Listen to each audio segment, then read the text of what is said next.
Neste momento, a nossa aula está sendo gravada. Hoje é dia 9 de junho de 2001 e daremos início à correção dos exercícios enviados semana passada para o grupo do WhatsApp. A turma é 1803.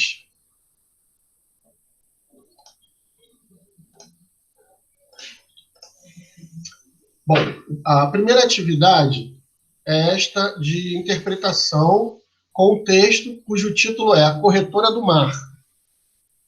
E diz assim: a mulher entrou no meu escritório com um sorriso muito amável e olhos muito azuis. Desenrolou um mapa e começou a falar com uma certa velocidade, como é o uso dos chilenos. Gosto de ver mapas e me ergui para olhar aquele. Quando percebi que se tratava de um loteamento e a mulher queria me vender uma parcela, me coloquei na defensiva. Disse que, no momento, suspendi meus negócios imobiliários e até estava pensando em vender meus imensos territórios no Brasil. Que, além disso, o Chile é um país muito estreito e sua terra deveria ser dividida entre seu povo.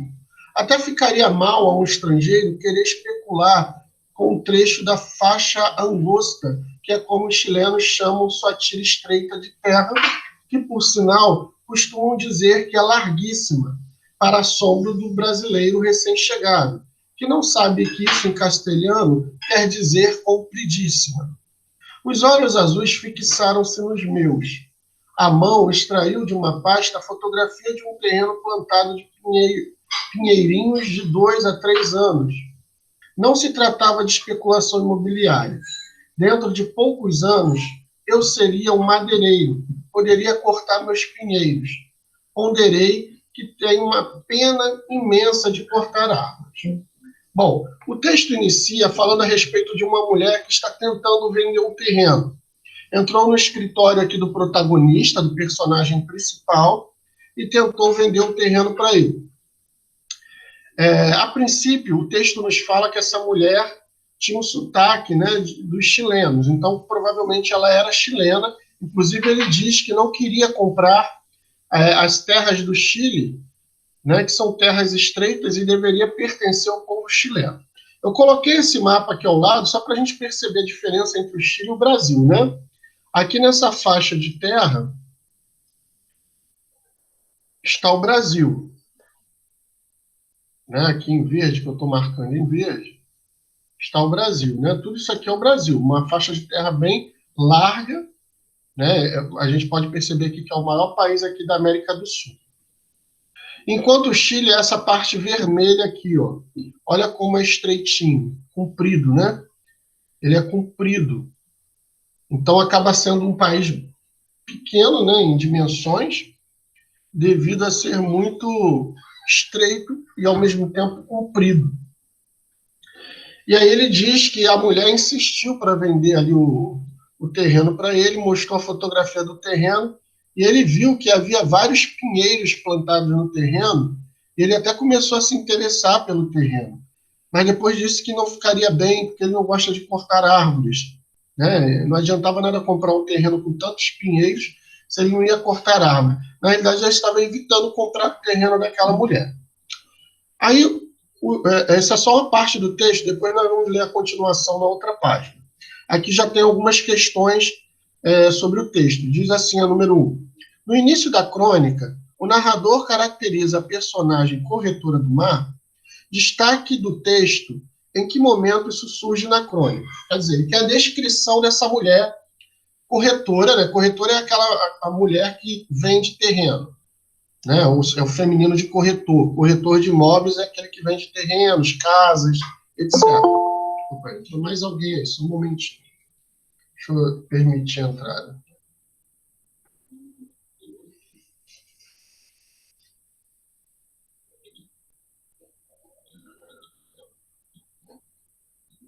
Tem alguém tentando entrar, só um momentinho que eu vou interromper aqui, para ver se eu consigo dar a entrada da pessoa.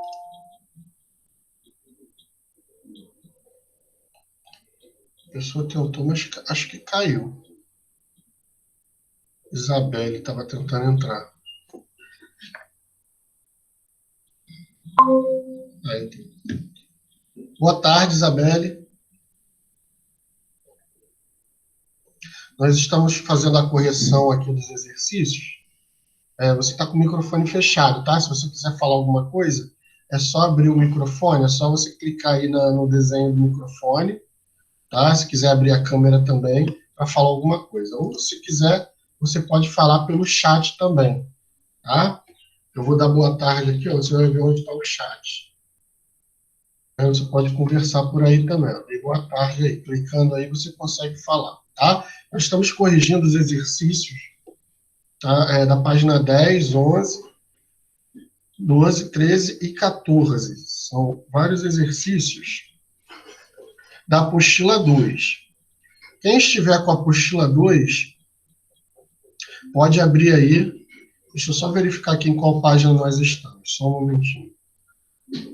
Estamos nesse momento na página 11, tá? Se quiser acompanhar a apostila 2, página 11, quem tiver com a apostila.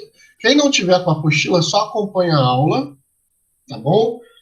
Que depois eu vou colocar as respostas lá no grupo também. Tá? Nesse momento nós estamos na página 11.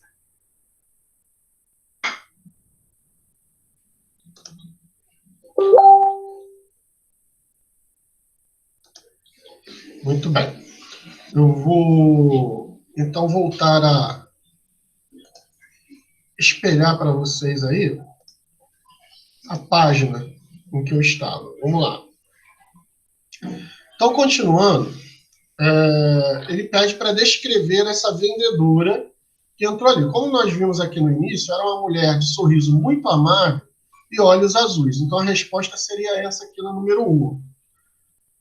Vocês perceberem aqui, eu já até coloquei a resposta, né?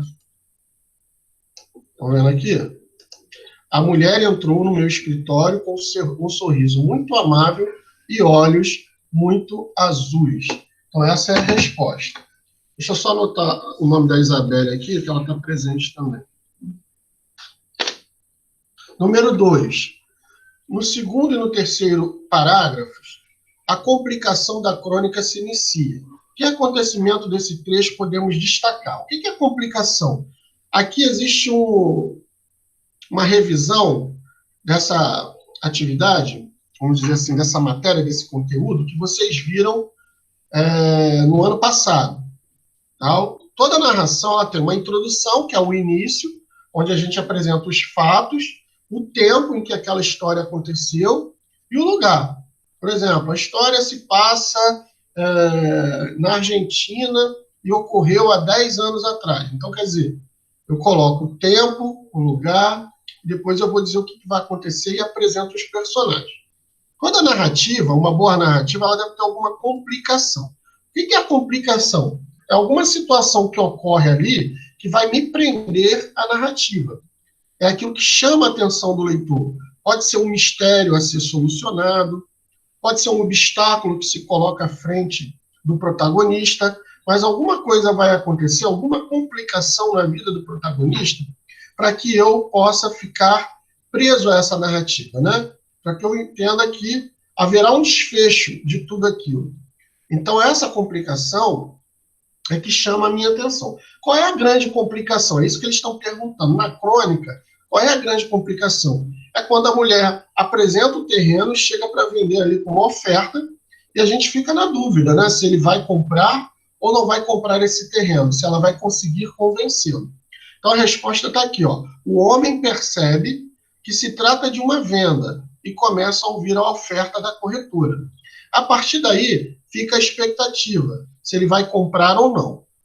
Aí nós temos também o clímax. Ó. Aqui nós temos o clímax, que eu circulei aqui em azul.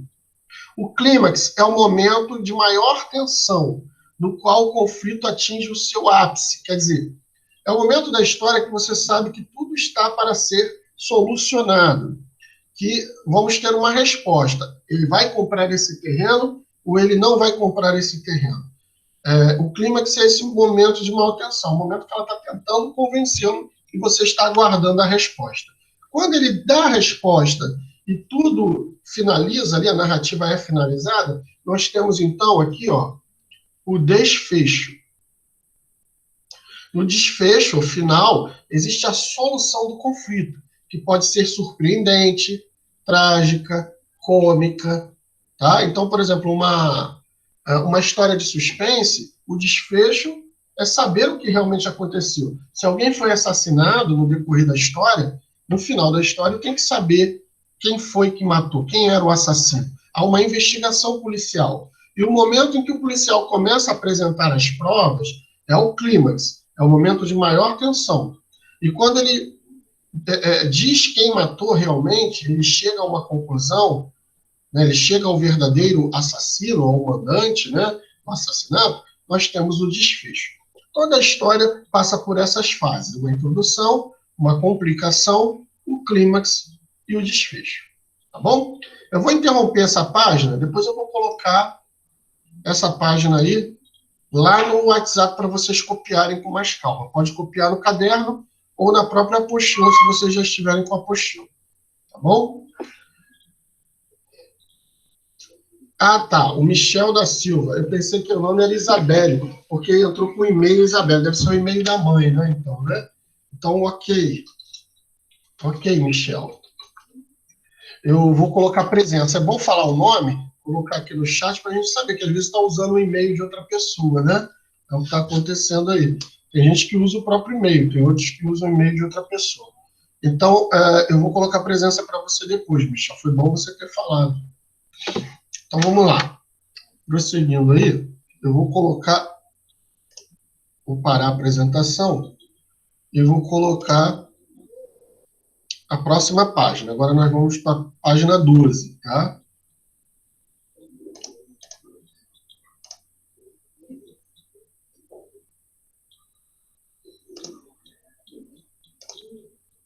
Então tá aí, temos a continuação da crônica. Assim, continue lendo a crônica. Agora nós vamos saber se ele vai comprar ou não, né? Agora é que vem o clímax e o desfecho. Ele diz que tem pena de cortar árvore, por isso ele não quer comprar aquele terreno, porque não adianta nada comprar o terreno com aqueles vários pinheiros e não poder cortar a árvore. Então ele tem muita pena de cortar a árvore. E ele pergunta para ela, a senhora não tem? Aí ela diz, também tinha. Então baixou a voz, sombreou os olhos de poesia e me disse que ela mesma, corretora, também comprara 2 parcelas daquele terreno e tinha certeza, confessava, que também não tinha coragem de mandar cortar seus pinheiros. Também adorava árvores e passarinhos. Cortaria apenas os pinheiros necessários para fazer uma casinha de madeira. O lugar é lindo, em um pequeno planalto. Dá para uns penedos junto ao mar. As árvores choram e cantam com as ondas quando sopra o vento do oceano. Confesso que paguei a primeira prestação. Ela passou o recibo, sorriu, me disse muitas graças e hasta luego, e partiu com seus olhos azuis, me deixando meio tonto, com a vaga impressão de ter comprado um pedaço do Oceano Pacífico. Então vamos lá. De olho na crônica. Número 3. Podemos considerar que o momento quando o homem se surpreende por ter pena de cortar árvores e pergunta se a corretora não tem pena, né? É o clímax do conto? Por quê? Responda com suas palavras.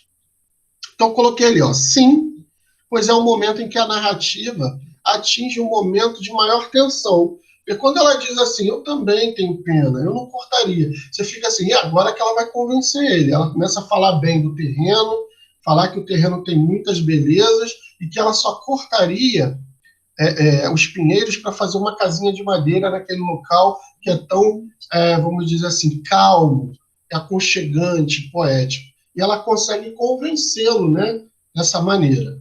Então, após o desenvolvimento do clímax, passada a tensão, qual foi o desfecho da narrativa? Ele comprou ou não comprou o terreno? Está aqui a resposta. O homem compra um lote do terreno. Ele acaba sendo levado pelos argumentos daquela mulher chilena, né? Ela consegue convencê-lo. Pode até ser papo de vendedor, né? Mas ela conseguiu convencê-lo de tal maneira que no final ele disse assim, eu comprei e tive uma impressão de ter comprado um pedaço do Oceano Pacífico. A maneira como ela descreveu, mas não só o seu falar, né? O seu olhar também, o seu jeito meio, o seu sorriso, acabou convencendo ali o protagonista. Interessante, quando ele comprou um pedaço dos olhos azuis, ele fala que ele comprou um pedaço do Oceano Pacífico, ele fala dos olhos azuis desta mulher, né? Que parte. E parece que ele faz uma relação entre os olhos azuis dela e o Oceano Pacífico, né? Ele foi convencido por uma série de fatores, não só os argumentos, como os olhos azuis dela também. Ela fala desse mar, ela fala desse lugar paradisíaco, e os olhos azuis parecem ser convidativos também ao mesmo tempo, semelhantes ao Oceano Pacífico. Depois diz assim, se não era, aliás, se não era, exatamente, número 5, tá? Se não era projeto do homem fazer a compra sugerida pela corretora, por que a fez? Por que ele fez essa compra? Se ele não tinha intenção de comprar. Diz aqui, ó, porque a corretora foi delicada e o convenceu, né? Ela foi muito educada, gentil e usou bons argumentos ali para convencer. Ele acabou comprando. O bom vendedor consegue fazer isso, né? Às vezes a pessoa nem tem intenção de comprar, mas ela fala tão bem do produto e acaba convencendo, né, no caso ali, o cliente. Número 6. Como estratégia de venda, a corretora concorda com o homem. Em que parágrafo do texto podemos comprovar essa afirmativa? Tá? Aqui, ó, quando ela diz, ele pergunta, a senhora não tem pena? Aí no 5º parágrafo, ela diz que também tem, ela concorda com ele, não cortaria a árvore. Tá? Então, 5º parágrafo seria a resposta. E aqui nós temos a foto do senhor que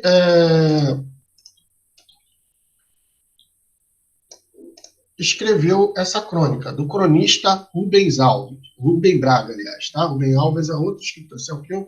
Rubem Braga. O Rubem Braga, ele morou no Espírito Santo.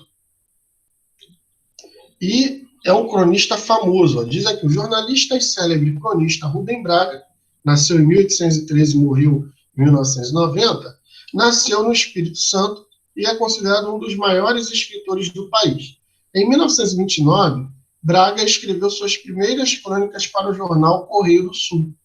Rubem Braga dedicou-se exclusivamente à crônica, que o tornou popular. Adorava a vida ao ar livre, morava em um apartamento de cobertura, em Ipanema, onde mantinha um jardim completo, com pitangueiras, passarinhos e tanques de peixe. Em 1926, ele ganhou um concurso de redação.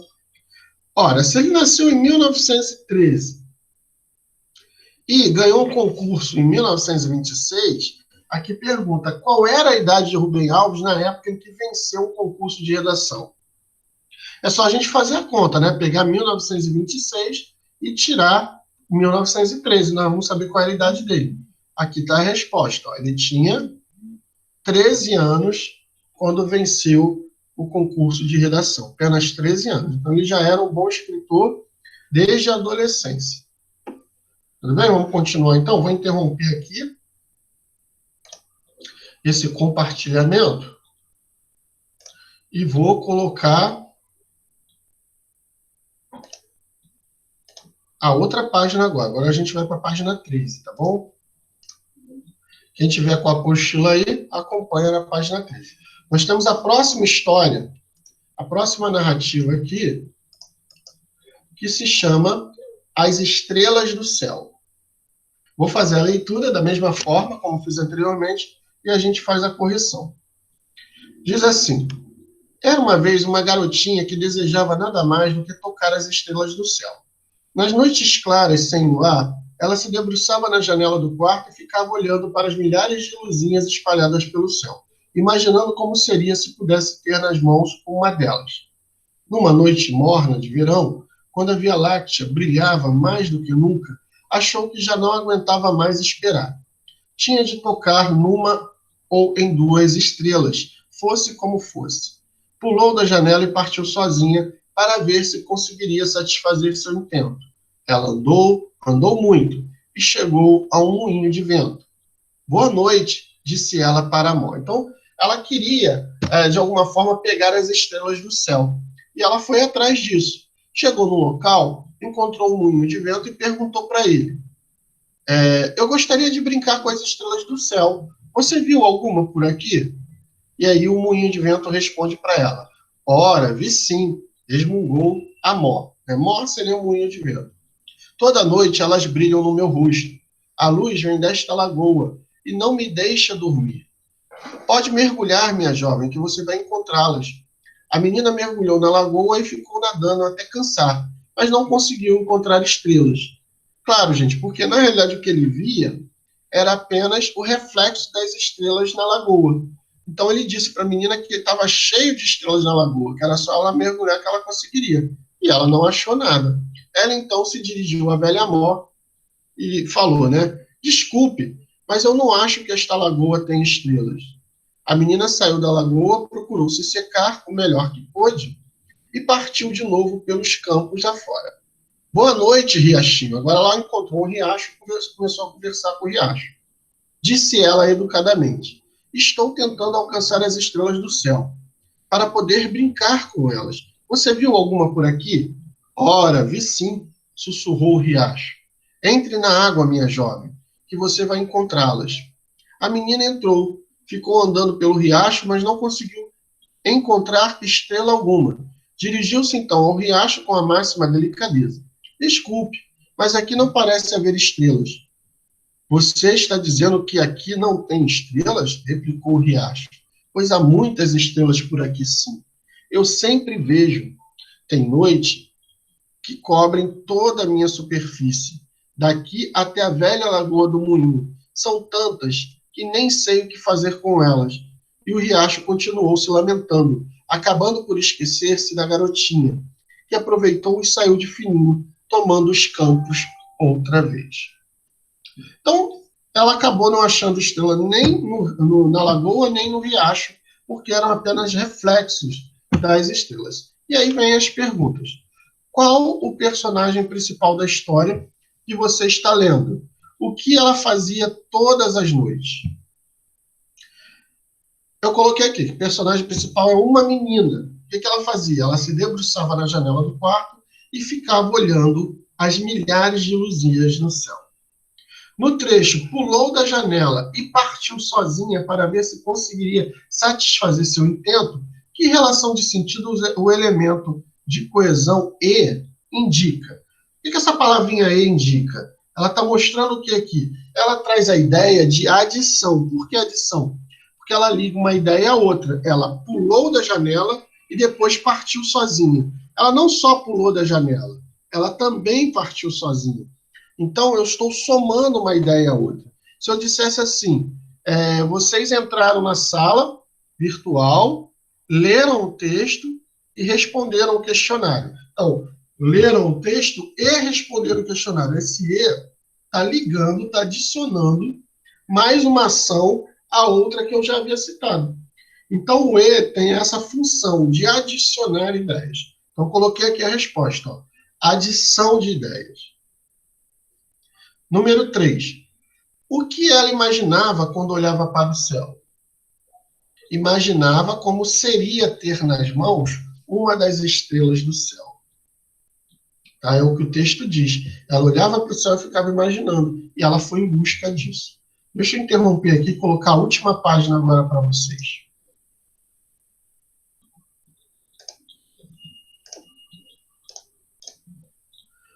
Tá aí, para a gente encerrar, mais algumas questões. Número 4. Qual o efeito de sentido produzido pela repetição da palavra fosse, na expressão fosse como fosse?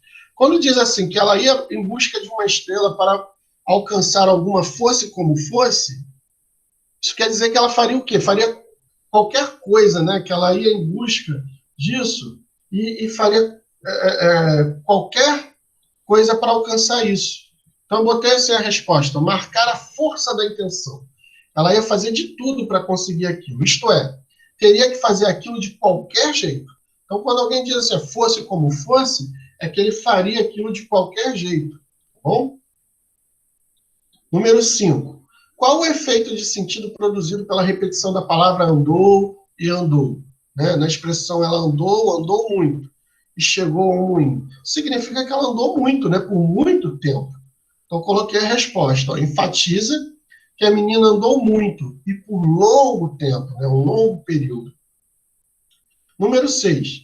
Você percebeu que a menina partiu sozinha para ver se conseguiria satisfazer seu intento? O que significa a palavra destacada no trecho acima? O que significa intento? Se você fosse botar um sinônimo, né? O que você colocaria? Intento, quando eu tenho algum intento, é quando eu tenho um propósito, um objetivo, né? Então, se eu digo assim, qual é o seu intento na escola? Ser aprovado? Então, se o seu intento é ser aprovado, esse é seu objetivo. Então, significa propósito ou objetivo. No trecho do texto, ora, vi sim, né, ela pergunta se ele já tinha visto uma estrela. Quando ele diz assim, ora, vi sim, o que ele quer dizer com esse ora? É a pessoa que não tem paciência. Claro que ele viu, todo mundo já viu alguma estrela. Ainda mais o moinho de vento que vive ao ar livre ali, ele nunca teria visto uma estrela. Então, quando ele responde, ora, vi sim, é mais ou menos assim, claro que eu vi, né? Por que você está fazendo essa pergunta idiota? É mais ou menos isso. Ele está demonstrando o quê? Impaciência. Né? Ele não tolera perguntas idiotas. Então ele diz, ora, né, que é uma expressão que indica essa exclamação, né, uma interjeição, tá? Que expressa impaciência.